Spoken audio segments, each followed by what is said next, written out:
white conservatives whiting on C-SPAN, on Washington Journal C-SPAN. Ann Coulter said the vice president was not a foundational black when host Peter Singh addressed Donald Trump's claim the vice president happened to turn black while running for office. Trump, of course, made those comments at the National Association of Black Journalists. Coulter said that laws created to make up for the legacy of slavery and being twisted to discriminate against white people in the name of diversity to the advantage of recent immigrants. Listen to this fool.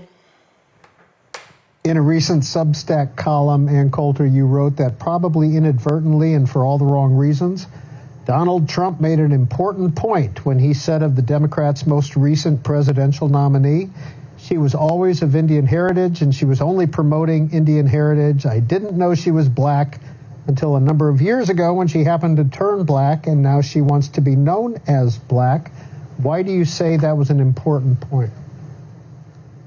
Well, I write about this a little bit in my book, Mugged, about racial demagoguery, and also in Adios America about immigration. And that is, the important point he should have made is that the entire purpose of affirmative action, set-asides, civil rights laws that limit constitutional rights to freedom of contract, freedom of association, all of that was to make up for the legacy of slavery and Jim Crow. So unless these benefits are going to, roughly defined, foundational black Americans, the descendants of American slaves, you've taken away the whole purpose of this.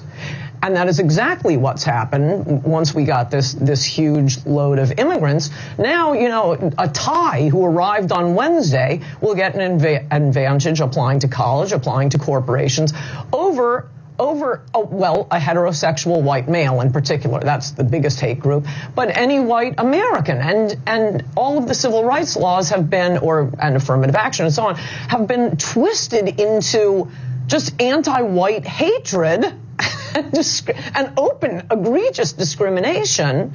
So to make the point that Kamala isn't a foundational black American, I'm always pointing out to black people, hey, have you noticed Indians are getting all the good diversity jobs? What did we do to Indians? We didn't enslave them. I mean, most of these immigrants coming in, most are from 90% of legal immigrants are from the third world. And mostly we've just run around saving them from earthquakes and tornadoes and coups and starvation. They owe us. We don't owe them. But to switch from the concept of integration and civil rights for black Americans to this BS-y diversity, it's nothing but discrimination against white people.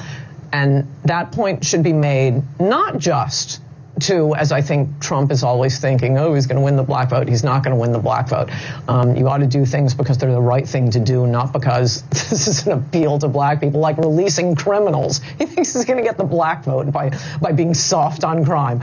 Anyway, not only to point out to black Americans that their history is being stolen by immigrants, but to remind white Americans that this whole diversity thing is just discrimination against them. You still want to vote for the Democrats? All you're hearing her do, Julian, Omokongo, and Renita, is parrot these FBA people. They've been on social media the last several years doing the exact same thing. And frankly, let's be real clear, many of them are standing with Donald Trump. They are there. They are ops. They're there to be disruptive. And what's also ridiculous is that when these fools start talking to Renita, you're complaining about where the boat dropped people off. This notion that Haitians, Jamaicans, and others were not impacted by slavery is pretty stupid. Yeah, Ann Coulter, number one, let me just say this. I don't know what it is about election season that makes white people feel like they can weigh in on who is black and who is not. But PSA, there's never a good time for you to weigh in on this topic. You have no right to weigh in on this topic. This does not concern you. Ann Coulter needs to mind her business. This has nothing to do with you or a community that you've ever been a part of and that you know anything about. So I don't know what it is about election time, but every time this is what happens every 4 years. They are weighing in on who is black and trying to cause division. And like you said, Roland, it's mostly just Republicans ear hustling on the internet, looking at the comments of what Black people are discussing amongst our own community, and then trying to use that to score election points, trying to use that to bring more people to vote for Republicans. And it is something that really Black folks should not fall for, should not fall for, because we see over and over again where they ear hustle on the internet and then they come out and try to make it seem like they are so in tune with our community. And then some folks will say, oh, well, they really understand us. Maybe I should, maybe they do have something in their platform for Black folks. No, they don't. This all boils down to ear hustling, and nobody should be fooled by it. Makongo?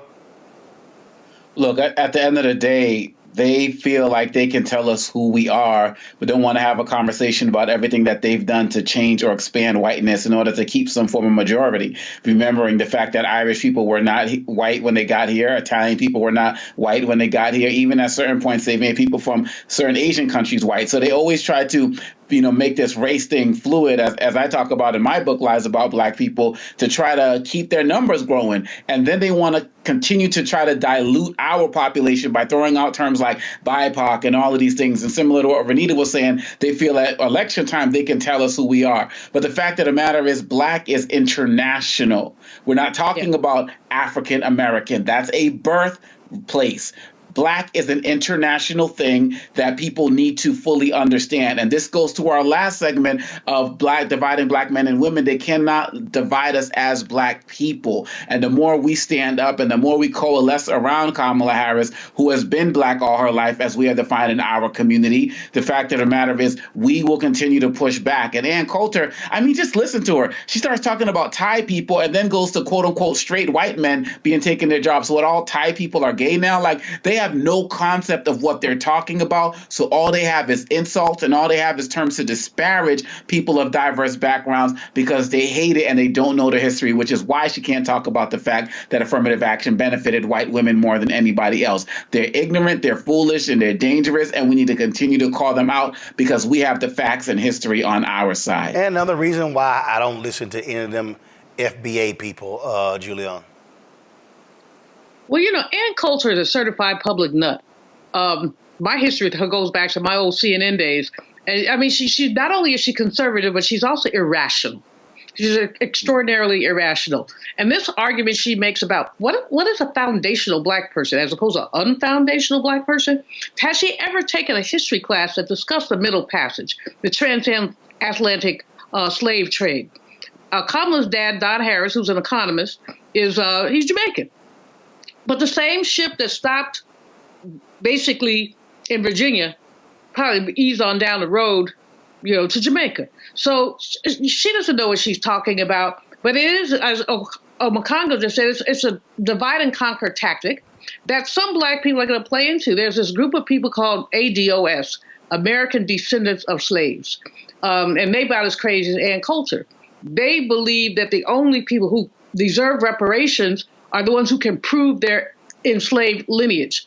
Well, that's nonsense. Well, as Makongo says, we need to come together, not fall apart, and we need to be very clear. Economic injustice was done to all of us, and we all need to get reparations because of it. But Ann Coulter, I don't even know why she's still around, but she's a nut.